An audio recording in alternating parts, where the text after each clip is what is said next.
അതൊരു മുമ്പയുടെ ഇന്നത്തെ വിശേഷത്തിലേക്ക് എല്ലാവർക്കും സ്വാഗതം. അലീന മുത്തശ്ശിയുടെ കൈകളിൽ ഇങ്ങനെ തൈലം ഇട്ടുകൊണ്ടിരിക്കുക. മുത്തശ്ശി ചോദിക്കുന്നുണ്ട്, എടി കൊച്ചേ, നീ ആഗ്രയിൽ പോയിട്ടുണ്ടോ? ഇല്ല. മുത്തശ്ശി പോയിട്ടുണ്ടോ? ആ, ഞാൻ പോയിട്ടുണ്ട്. മുമ്പ് ഗംഗാധരന് കൊച്ചുണ്ടായ സമയത്ത്. അന്നാ ഞങ്ങൾ എല്ലാവരും കൂടി ആഗ്രയിൽ പോയത്. അപ്പോഴാണോ മാഡം ആഗ്രയിൽ വന്ന് താമസിച്ചത്? ഏയ് അല്ല, അപ്പോഴല്ല. രണ്ടാമത്തെ തവണ മാലതി പ്രസവിച്ചപ്പോഴാ വൈജ വന്നത്. അല്ല, മുത്തശ്ശി എന്താ അങ്ങനെ ചോദിച്ചത്? അല്ല മോളെ, വൈജ ശാസ്തമംഗലത്ത് താമസിച്ച വിവരം ഞാൻ മോളോട് പറഞ്ഞിട്ടില്ലല്ലോ. ഇല്ല. അത് മനുവേട്ടനാ പറഞ്ഞത് മുത്തശ്ശി. അവനെപ്പോൾ നിന്നോട് ഇതൊക്കെ പറഞ്ഞു? അത് മുൻപൊരു ദിവസം എന്നോട് പറഞ്ഞിട്ടുണ്ടായിരുന്നു. തിരുവനന്തപുരത്ത് ഒരു രാവുണ്ണി അമ്മാവനില്ലേ, അദ്ദേഹത്തിൻ്റെ കാര്യമൊക്കെ പറഞ്ഞിട്ടുണ്ടായിരുന്നു. ബന്ധുക്കളുടെ കാര്യമൊക്കെ പറയുന്നതിനിടയിൽ ഇങ്ങനെ മാഡം ശാസ്തമംഗലത്തും താമസിച്ചിട്ടുണ്ടായിരുന്നെന്ന് ഇങ്ങനെ മനുവേട്ടൻ പറഞ്ഞിട്ടുണ്ടായിരുന്നു. അല്ലാതെ വേറൊന്നും പറഞ്ഞില്ലല്ലോ മോളെ? വേറെ ഒന്നും പറഞ്ഞില്ല. വേറെ എന്തെങ്കിലും പറയാനുണ്ടോ മുത്തശ്ശി? കുറച്ച് മടിയോടുകൂടി മുത്തശ്ശി പറയുന്നുണ്ട്. ഒന്നുമില്ല, ഞാൻ ചോദിച്ചെന്നേ ഉള്ളൂ. ഇത് കേട്ടിട്ട് അലീന ഇങ്ങനെ ആലോചിച്ചിരിക്കുകയാണ്. മുത്തശ്ശി, എന്തോ ഒരു പ്രശ്നം ഉണ്ടല്ലോ. ഏയ്, ഒന്നുമില്ലെന്നേ. ശരി, എൻ്റെ മനസ്സിലുള്ളത് എൻ്റെ മനസ്സിലും മുത്തശ്ശിയുടെ മനസ്സിലുള്ളത് മുത്തശ്ശിയുടെ മനസ്സിൽ തന്നെ ഇരിക്കട്ടെ. അതിന് നിന്റെ മനസ്സിൽ എന്താ ഉള്ളത് കൊച്ചേ എന്ന് ചോദിക്കുന്നുണ്ട് മുത്തശ്ശി. ഒന്നുമില്ലെന്നേ. മുത്തശ്ശി എന്തിനാ ഇക്കാര്യം ഇപ്പോൾ എടുത്തിട്ട്? അത് നീ വൈജയോട് പറഞ്ഞിട്ടുണ്ടായിരുന്നു ആഗ്രയിലെ ചരിത്രം നിനക്ക് അറിയാമെന്ന്. ആ, ഞാൻ പറഞ്ഞിട്ടുണ്ടായിരുന്നു. നീ എന്തിനാ അങ്ങനെ പറഞ്ഞത്? നിനക്ക് എന്ത് ചരിത്രം അവിടുത്തെ അറിയാവുന്നത്? എനിക്കൊന്നും അറിയത്തില്ല മുത്തശ്ശി.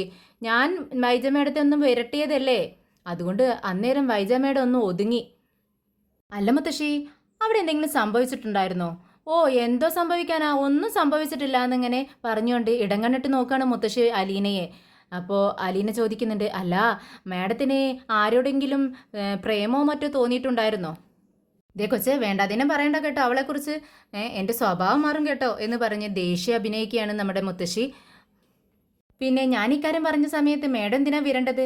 എന്തോ സംഭവിച്ചിട്ടുണ്ട്, അതുകൊണ്ടാ മേഡം ഞാൻ അപ്പോൾ അങ്ങനെ പറഞ്ഞപ്പോൾ പേടിച്ചു പോയത്. അതുകൊണ്ടല്ലേ മുത്തശ്ശിയോട് കാര്യം വന്ന് പറഞ്ഞത്. അല്ലാതെ മുത്തശ്ശി എങ്ങനെ ഇതറിയാനാ? ആ, ഒന്നുമില്ലടി കൊച്ചേ. പിന്നെ എന്തിനാ വെറുതെ പണ്ട് കുഴിച്ചിട്ടതൊക്കെ വീണ്ടും തോണ്ടുന്നത്? എന്താ പണ്ട് കുഴിച്ചിട്ടത് മുത്തശ്ശിന്ന് അലീന ചോദിക്കുകയാണ്. ഏയ്, വല്ല മനുഷ്യനെയും മൃഗങ്ങളെയൊന്നും കുഴിച്ചിട്ടിട്ടില്ല അവള്.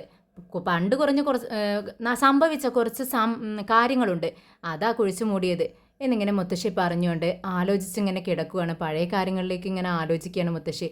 അലീനയാണെങ്കിലും ആ ഒരു സ്വപ്ന ലോകത്ത് ഇരിക്കുകയാണ്. പിന്നീട് എഴുന്നേറ്റ് കിച്ചണിലേക്ക് ചെല്ലുകയാണ്. കിച്ചണിലെ അവസ്ഥ കണ്ടിട്ട് ആകെ തളർന്ന് നിൽക്കുകയാണ് അലീന. ആകെ വിഷമിച്ച് നിൽക്കുക. കിച്ചണിൽ ആകെ പ്ലേറ്റ് എല്ലാം ഒരാൾ പോലും ഭക്ഷണം കഴിച്ച് പ്ലേറ്റ് കഴുകി വെച്ചിട്ടില്ല. ആകെ അലങ്കോലപ്പെട്ട് കിടക്കുക. അലീന പതുക്കെ തൻ്റെ ഷാളൊക്കെ അരയിൽ കെട്ടിവെച്ച് അങ്ങ് പാത്രങ്ങൾ കഴുകാൻ വേണ്ടി തുടങ്ങുകയാണ്. അപ്പോഴാണ് കൃഷ്ണമോള് അലീനെ ചീന്ന് വിളിച്ചുകൊണ്ട് കിച്ചണിലേക്ക് വരുന്നത്. ഇത് എന്നാ ചെയ്യുക ചേച്ചി, ഇതാണോ ഇവിടുത്തെ പണി? ഇങ്ങ് മാറി നിന്നേ, ഞാൻ കഴുകാമെന്നും പറഞ്ഞുകൊണ്ട് കൃഷ്ണമോള് പ്ലേറ്റ് എല്ലാം മേടിച്ച് കഴുകിക്കൊണ്ടിരിക്കുകയാണ്. മോളെ, മേഡം ഇത് കണ്ടാൽ എന്നെ വഴക്ക് പറയും. മേഡം ഇങ്ങോട്ട് വരട്ടെ, ഞാൻ പറഞ്ഞോളാം. കൃഷ്ണമോൾ ഇങ്ങനെ പ്ലേറ്റൊക്കെ കഴുകുന്നത് കണ്ടിട്ട് നമ്മുടെ അലീനയ്ക്ക് ഇങ്ങനെ നല്ല സന്തോഷമാവുക കേട്ടോ. എന്തായാലും അലീനയും നല്ല കൃഷ്ണമോളും തമ്മിൽ നല്ലൊരു ബോണ്ട് തന്നെയാണ്, നല്ല സ്നേഹമാണ് രണ്ടാളും തമ്മിൽ. അങ്ങനെ അലീന കൃഷ്ണമോളുടെ കഴുത്തിലൂടെ ഇങ്ങനെ ചുറ്റിപ്പിടിച്ച് പുഞ്ചിരിച്ചുകൊണ്ട് ഇങ്ങനെ നിൽക്കുകയാണ്. അപ്പോഴാണ് നമ്മുടെ വൈജയന്തി കൃഷ്ണമോളെ എന്ന് വിളിച്ചുകൊണ്ട് കിച്ചണിലേക്ക് വരുന്നത്. വൈജയന്തിയുടെ സൗണ്ട് കേട്ട് നമ്മുടെ അലീന കൃഷ്ണമോളുടെ കഴുത്തിൽ നിന്നും കയ്യങ്ങെടുത്ത് പെട്ടെന്ന് മാറി നിൽക്കുന്നുണ്ട്. എന്നാ കൃഷ്ണയ്ക്ക് എന്ന് കൃഷ്ണമോൾ എന്നെ ചോദിക്കുക വൈജയന്തിയുടെ അടുത്ത്. നിനക്ക് പഠിക്കാനൊന്നുമില്ലേടി? പഠിക്കുക, ഇതും പഠിക്കണ്ടേ? പുസ്തകം മാത്രം പഠിച്ചാൽ മതിയോ? ഇതൊക്കെ പഠിക്കേണ്ട കാര്യങ്ങളല്ലേ എന്ന് ചോദിക്കുകയാണ്. ഈ പണി ചെയ്യാനാ ഇവളെ ഇവിടെ നിർത്തിയിരിക്കുന്നതെന്ന് വൈജയന്തി പറയുമ്പോൾ ഇവൾക്കിപ്പോൾ വേണ്ടതേ റെസ്റ്റാ. അക്കാര്യം ആരും മാഡത്തിനോട് പറഞ്ഞില്ലേ? ഇങ്ങനെ നിന്നുകൊണ്ട് പാത്രങ്ങൾ കഴുകുമ്പോൾ വയറ്റിലെ മസിൽസിനാ പ്രശ്നം. ഇതൊക്കെ മാഡത്തിന് അറിയാവുന്നതല്ലേ? വന്ന് നിനക്ക് എന്തും പറയാമെന്നായോടി. ഞാഞ്ഞൂല് തല പൊക്കണ്ട കേട്ടോ. ഇത് കേട്ട് കൃഷ്ണമോള് പറയുന്നുണ്ട്, അല്ല ഗ്രഹണ സമയത്ത് ഞാഞ്ഞൂലും തല പൊക്കി തുടങ്ങും. നമ്മുടെ വൈജയന്തി അലീനയെ നോക്കി പറയുന്നുണ്ട്, അതെ നീ വെറുതെ നിൽക്കുമല്ലേ, വെറുതെ നിൽക്കുകയാണെങ്കിൽ കുറച്ച് ചായ എടുക്ക്. ഇത് കേട്ട് കൃഷ്ണമോൾ അലീനയോട് പറയുന്നുണ്ട്, അതെ മാഡത്തിനിപ്പോൾ അലീനേച്ച് വെറുതെ നിൽക്കുന്നതാ പ്രശ്നം, അതുകൊണ്ട് പെട്ടെന്ന് ചൊറിഞ്ഞോണ്ട് നിന്നോ എന്ന് പറയാണ്. ഇത് കേട്ടതും വൈജയന്തി ദേഷ്യത്തോടെ കിച്ചണിൽ നിന്ന് പുറത്തേക്ക് പോകുന്നുണ്ട്. അപ്പോൾ അലീന കൃഷ്ണമോള് പറയുന്നുണ്ട്, ദേ കൃഷ്ണമോളെ, നിനക്ക് കുറച്ച് കൂടുന്നുണ്ട് കേട്ടോ, ഇത്രയും വേണ്ടായിരുന്നു. അതെ, മാഡത്തിൻ്റെ സ്വഭാവം അലീനച്ചിക്ക് അറിയാവുന്നതല്ലേ, അതുകൊണ്ട് ഇത്രയും അത്യാവശ്യം ചേച്ചി. നമുക്ക് പിടിച്ചു നിൽക്കണ്ടേ എന്ന് കൃഷ്ണമോൾ ചോദിക്കുകയാണ്. പിന്നീട് ഭക്ഷണം കഴിക്കാനായിട്ട് ബാലചന്ദ്രൻ വീട്ടിലേക്ക് വരുന്നുണ്ട്. കോളിംഗ് ബെല്ല് അമർത്തുമ്പോൾ നമ്മുടെ അലീനയാണ് ഡോറ് തുറന്നു കൊടുക്കുന്നത്. ബാലചന്ദ്രൻ അലീനയോട് ചോദിക്കുന്നുണ്ട്, അലീനെ ഭക്ഷണമൊക്കെ ഉണ്ടാക്കിയിട്ടുണ്ടോ? നിനക്ക് വയ്യാത്തതല്ലേ, അതുകൊണ്ടാണ് ഞാൻ ചോദിക്കുന്നത്. ആ ഉണ്ട് സാർ, സാധാരണ പോലെ കുറേ ഐറ്റം കറികളൊന്നുമില്ല, കുറച്ച് മാത്രമേ ഉള്ളൂ. ഞാൻ എല്ലാം ഉണ്ടാക്കി വെച്ചിട്ടുണ്ടെന്ന് പറയാണ്. ആ ശരി, നീ പണ്ടുണ്ടാക്കാറുള്ള മുൻപ് ഉണ്ടാക്കി തന്നിട്ടുണ്ട്. ചമ്മന്തി, ഒരു ചമ്മന്തി ഉണ്ടാക്കിയില്ലേ, ഉണക്ക മീൻ ചമ്മന്തി, അത് ഉണ്ടാക്കി വെക്കാവോ? ആ സ്പെഷ്യൽ അത് അടിപൊളിയാണ് എന്ന് പറയാണ്. അതിനെന്താ സാർ, ഞാൻ ഉണ്ടാക്കിയേക്കാം. പിന്നെ പെട്ടെന്ന് ഒന്നും വേണ്ട കേട്ടോ, പതുക്കെ ഉണ്ടാക്കിയാൽ മതി. പിന്നെ കല്ലിലൊന്നും അരയ്ക്കേണ്ട, ആ മിക്സിയിലിട്ട് ഉണ്ടാക്കിയാൽ മതി കേട്ടോ അലീനെ എന്ന് പറയുന്നുണ്ട്. അതിനിടയിൽ അമ്മ കഴിച്ചോന്ന് ചോദിക്കുന്നുണ്ട്. ഇല്ല, അമ്മ കഴിച്ചിട്ടില്ല എന്ന് പറയാണ്. അങ്ങനെ ബാലചന്ദ്രൻ റൂമിലേക്ക് പോകുന്നുണ്ട്. എന്തോ ആലോചിച്ചിരിക്കുകയാണ്, മനസ്സിലാകെ ടെൻഷനാണ് ആ ബാലചന്ദ്രന്. അലിന് നേരെ കിച്ചണിൽ ചെന്ന് ചമ്മന്തി ഉണ്ടാക്കുന്നുണ്ട്. ബാലചന്ദ്രൻ കുറച്ചു നേരം റൂമിലിരുന്നതിന് ശേഷം അമ്മയുടെ റൂമിലേക്ക് ചെല്ലുകയാണ്. അമ്മ ഭക്ഷണമൊന്നും കഴിച്ചില്ല അല്ലേ? കഴിച്ചില്ലെന്ന് അലീന പറഞ്ഞു. എനിക്കെന്താടാ മോനെ തിരക്ക്? ഞാൻ ഇവിടെ ഇങ്ങനെ മലർന്ന് കിടക്കുമല്ലേ, എനിക്ക് പ്രത്യേകിച്ച് തിരക്കൊന്നും ഇല്ലല്ലോ. അമ്മയ്ക്ക് നേരം പോകുന്നുണ്ടാവില്ല അല്ലേ? എന്തായാലും അമ്മയുടെ റൂമിൽ ഞാനൊരു TV വെച്ച് തരാം, അപ്പം അമ്മയ്ക്ക് നേരം പോവുമല്ലോ എന്ന് പറയാണ്. ഇത് കേട്ടിട്ട് അമ്മ പറയുന്നുണ്ട്, അത് ഞാൻ വൈജയോട് മുന്നേ പറഞ്ഞതാടാ മോനെ. അപ്പോൾ അവൾ പറഞ്ഞു, ഇനി റൂമിലും കൂടിയേ TV വേണ്ടുള്ളൂ, എന്നിട്ട് വേണം അലീന അതും കണ്ടിരിക്കാൻ, ഒരു പണികളും നടക്കത്തില്ലെന്ന് പറഞ്ഞു. അങ്ങനെ വേണ്ടെന്ന് പറഞ്ഞതാടാ അവൾ എന്ന് പറയുന്നുണ്ട്.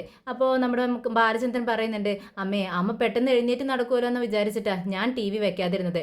ആടെ മോനെ, ഞാനും അതെന്നെ ചിന്തിച്ചത്. പക്ഷേ ഇങ്ങനെയൊക്കെ ആയിത്തീരുന്ന് ആർക്കും അറിയത്തില്ലല്ലോ. ശരി, ഞാനൊരു TV മേടിച്ച് വെക്കാൻ നോക്കാം അമ്മേ. പിന്നെ മടിച്ചിങ്ങനെ നിൽക്കുവാണ് നമ്മുടെ ബാലചന്ദ്രൻ. എന്നിട്ട് ചോദിക്കുന്നുണ്ട്, അമ്മയുടെ ഫോണൊന്ന് കാട്ടിക്കേ.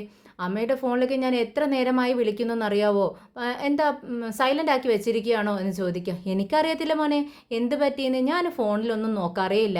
അത് റിങ് ചെയ്യുമ്പോൾ ഞാൻ എങ്ങ് എടുക്കും, അത്രേ എനിക്കറിയത്തുള്ളൂ. മോൻ നോക്ക് എന്ന് പറഞ്ഞ് ഫോൺ എടുത്ത് കൊടുക്കുവാണ്. അങ്ങനെ ബാലചന്ദ്രൻ നോക്കുന്നത് നമ്മുടെ അമ്മയുടെ ഫോൺ മുൻപ് കോൾ റെക്കോർഡർ ഓണാക്കി വെച്ചിട്ടുണ്ട് നമ്മളെ ബാലചന്ദ്രൻ. അതിൽ ആരുടെയെങ്കിലും കോൾ റെക്കോർഡായി കിടക്കുന്നുണ്ട് എന്നാണ് ചെക്ക് ചെയ്യുന്നത്. അങ്ങനെ 2-3 വോയിസ് റെക്കോർഡായി കിടക്കുന്നത് കാണുകയാണ്. അത് പെട്ടെന്ന് തന്നെ ബാലചന്ദ്രൻ തൻ്റെ ഫോണിലേക്ക് സെൻഡ് ചെയ്യുന്നുണ്ട്. നമ്മുടെ അമ്മയ്ക്ക് ഇതൊന്നും അറിയാത്തത് കൊണ്ട് തന്നെ നമ്മ അങ്ങനെ ഒന്ന് ബാലചന്ദ്രൻ്റെ മുഖത്തേക്ക് തന്നെ നോക്കിക്കിടക്കുകയാണ്. അമ്മയ്ക്ക് സംശയം തോന്നാതിരിക്കാൻ വേണ്ടി ബാലചന്ദ്രൻ തൻ്റെ ഫോണിൽ നിന്നും അമ്മയുടെ ഫോണിലേക്ക് ഒന്ന് റിങ് ചെയ്യുകയാണ്. അപ്പോൾ ബെല്ലടിക്കുന്ന റിങ് ചെയ്യുന്നത് കേൾക്കുന്നുണ്ട്. അപ്പോൾ ബാലചന്ദ്രൻ പറയുന്നുണ്ട്, അമ്മേ ഇപ്പോൾ ശരിയായി കേട്ടോ, കുഴപ്പമൊന്നുമില്ല, അതാ റിങ് ചെയ്യുന്നത് കേൾക്കുന്നുണ്ട് എന്നും പറഞ്ഞുകൊണ്ട് നോർമലായി തന്നെ ചിരിച്ചുകൊണ്ട് ബാലചന്ദ്രൻ ആ ഫോൺ അമ്മയുടെ കൈകളിലേക്ക് കൊടുക്കുകയാണ്. ശരി അമ്മേ, ഞാൻ ഊണ് കഴിക്കാൻ നോക്കട്ടെ. അവളോട് ഞാൻ ഒരു ചമ്മന്തി ഉണ്ടാക്കാൻ പറഞ്ഞിട്ടുണ്ടായിരുന്നു. ഉണക്കമീൻ ചമ്മന്തി ഉണ്ടാക്കാറില്ലേ, അതെ. അവനുണ്ടാക്കുന്ന ആ ചമ്മന്തി നല്ല ടേസ്റ്റാടാ മോനെ എന്ന് പറയാണ്. അമ്മയും കഴിച്ചിട്ടില്ലല്ലോ, അമ്മയ്ക്ക് എടുക്കാൻ പറയാം അവളോട് എന്നും പറഞ്ഞുകൊണ്ട് പുറത്തേക്ക് ഇറങ്ങുകയാണ്. അങ്ങനെ ടേബിളിന് അടുത്ത് ചെന്നിരിക്കുന്നുണ്ട് ബാലചന്ദ്രൻ. അപ്പോഴേക്കും അലീന ഭക്ഷണമെല്ലാം കൊണ്ടുവന്ന് ടേബിളിൽ വെക്കുന്നുണ്ട്. എന്നിട്ട് അലീനയോട് ബാലചന്ദ്രൻ ചോദിക്കുന്നുണ്ട്, അമ്മയ്ക്ക് ചോറ് കൊടുത്തു അലീനെ?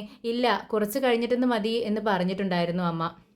എന്നാൽ ശരി, നീ അമ്മയ്ക്ക് കൊടുക്ക് എന്ന് പറഞ്ഞ് അലീനെ അങ്ങ് പറഞ്ഞയക്കുകയാണ്. എന്നിട്ട് തൻ്റെ ഫോണിൽ എങ്ങനെ നോക്കിക്കൊണ്ടിരിക്കുകയാണ് ബാലചന്ദ്രൻ. വോയിസുകളെല്ലാം വന്നത് ഓണാക്കി നോക്കാൻ അലീന ഉള്ളത് കൊണ്ട് തന്നെ ബാലചന്ദ്രന് പറ്റുന്നില്ല. പെട്ടെന്ന് ഭക്ഷണം കഴിച്ച് എഴുന്നേൽക്കുന്നുണ്ട്.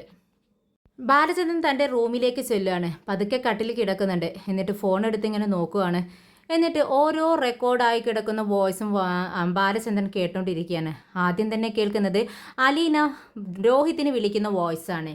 ഞാൻ അലീനയാണെന്ന് പറയുമ്പോൾ രോഹിത്ത്, എന്താടി പുല്ലേ നീ എന്തിനാണ് വിളിച്ചത്? എൻ്റെ ഫോണിലേക്ക് വിളിക്കാനായോടി എന്ന് ചോദിക്കുന്നു. അലീന പറയുന്നുണ്ട്, രോഹിത്തെ ഫോൺ കട്ട് ചെയ്യരുത്, എനിക്ക് നിന്നോട് സംസാരിക്കാനുണ്ട്.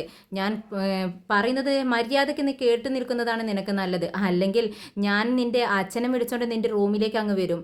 നീ പോടി പുല്ലേ, നീ വന്നാൽ എനിക്ക് ചുക്ക, നീ എന്താന്ന് വെച്ചാൽ ചെയ്യടി എന്ന് പറയുമ്പോൾ, രോഹിത്തെ ഞാൻ അലീനയാണ് പറയുന്നത്, ഞാൻ പറഞ്ഞതുപോലെ ചെയ്തിരിക്കും.